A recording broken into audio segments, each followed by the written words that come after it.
అందరికీ నమస్తే. నేను రవికుమార్ కావలి, మీ బిత్తిరి సత్తి. అయితే ఈ మధ్యన ఒక వీడియో వైరల్ చేస్తున్నారు. సో అందులో వాస్తవం ఏం లేదు.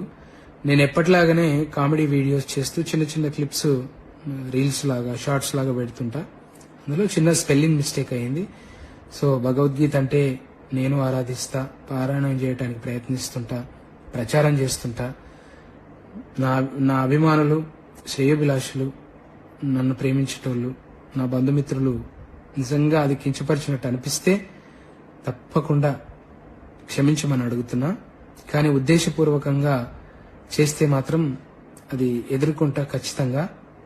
ఇంకా వాళ్ళు మనం ఎన్ని రోజులు చేసినా 15 ఏళ్ల నుంచి చేస్తున్నప్పుడు ఎలా మన మీద అట్లాంటివి వైరల్ చేయబుద్ధి అయిందో ఇక వాళ్ళ విఘ్నతకే వదిలేస్తున్నా. Thank you. ఎప్పుడూ మిమ్మల్ని నవ్వించడానికి, మిమ్మల్ని హ్యాపీగా ఉంచడానికి నేను వీడియోలు తీస్తుంటాను. Thank you so much.